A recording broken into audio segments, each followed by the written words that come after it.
VW DCM3.7 ECU failed on bench with Godiag GT100? Here's the real fix.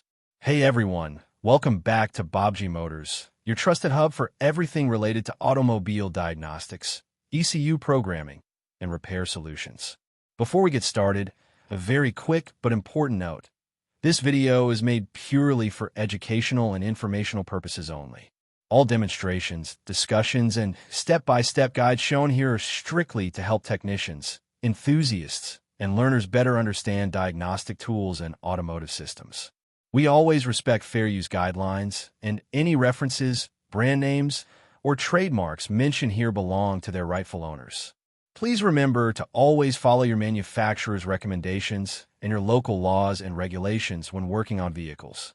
Now, let me ask you something intriguing.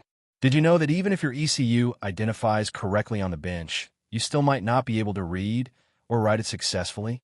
Comment below if you can guess the one hidden reason why this happens. And while you're here, let's set a fun challenge together. Can we cross 10,000 likes and 1,000 comments within the first 24 hours of this video? If you find today's guide useful, smash that like button, drop your thoughts in the comments, and if you really enjoy the content we share at Baabji Motors, consider hitting that super thanks button to show your support. Trust me, it helps us bring you even more real-world diagnostic solutions. All right, let's dive into today's problem. We're looking at a Volkswagen Polo 6, are equipped with a Delphi DCM3.7 engine control unit. Now, this ECU is quite a tricky one when it comes to reading and writing data, especially if you try to handle it outside of the car. Normally, programmers like Foxflash or KESS should be able to read this ECU via OBD when it's connected inside the vehicle. But in this case, the ECU was removed from the Polo, and the attempt was made to access it on the bench using a Godiag GT100 breakout box through the OBD connection. Here's what happened. Foxflash didn't read the flash file at all. Next, Scanmatic and PCMflash were tried. With the Godiag ECU box, reading was possible, but writing was completely out of reach. The ECU would identify, data could be pulled, but as soon as the attempt was made to write back, the process would fail. This is where many technicians get stuck. You see, the tools recognize the ECU, which give a false sense of progress, but the actual write process is blocked. To add to the confusion, other devices were also tested. OBDSTAR DC706 doesn't support this specific ECU for VW Polo, and the same goes for XHorse MultiPROG. Interestingly, both of these tools support the exact same DCM3.7 ECU on other brands such as Kia, Hyundai, or even SsangYong vehicles. So the natural question comes up. If it works via OBD in the car, why does it fail on the bench, even with a breakout box like the Godiag GT100? The answer lies in one key component that many overlook, the Immobilizer. When you try to access the DCM3.7 ECU on the bench, the Immobilizer system is not connected. On the vehicle, the Immobilizer communicates with the ECU, allowing access permissions for both reading and writing.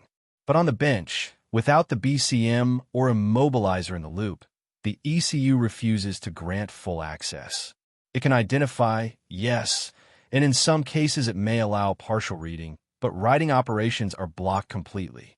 That's why tools like Foxflash, KT200, or even KSS3 will work flawlessly via OBD in the car, but give you headaches when attempted on the table with a breakout box. So what's the proper solution here?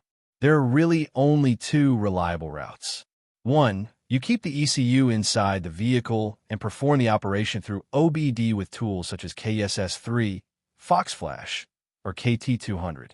This way, the Immobilizer is present, and the system grants proper access for both read and write. Or two, if you absolutely must work on the bench, you'll need to go into JTAG or boot mode. These deeper access methods bypass the restrictions that OBD has when the Immobilizer is absent. Tools like KSS3, Foxflash, or KT200 can handle this in JTAG or boot mode without issue, though of course it requires more advanced setup and care. So in summary, yes, you can identify the ECU on the bench, and in some cases even read it partially. But without the Immobilizer connected, Writing through OBD on the table will simply not work. The Immobilizer acts as the gatekeeper, and without it, you're locked out. That's why when you see success via OBD in vehicle, but total failure on the bench, the root cause is almost always the missing IMMO connection. And now, let's wrap this up with the answer to the question I asked at the start. The hidden reason why an ECU can identify but still refuse reading or writing on the bench is indeed the Immobilizer. Personally, I think this is a clever layer of security by manufacturers, but also a real headache for technicians who prefer working with the ECU out of the vehicle. What do you think about this? Is it a smart security feature or just unnecessary trouble for technicians? Let me know in the comments below. Before I go, here's a quick tip you might find useful. When working on ECUs like the Delphi DCM3.7, always check tool support lists carefully before removing the ECU from the car. If your tool supports OBD in vehicle, it's almost always the smoother, faster route than going bench and hitting IMMO-related roadblocks. It'll save you time, effort, and frustration. That's it for today's deep dive. If you found this guide helpful, don't forget to like, comment, share, and of course subscribe to Baabji Motors. Let's push for 10,000 likes and 1,000 comments within the first 24 hours to keep this community thriving. Your support means everything and helps us continue bringing you real-world automotive diagnostic solutions. Thanks so much for watching till the end, and until next time, happy diagnosing.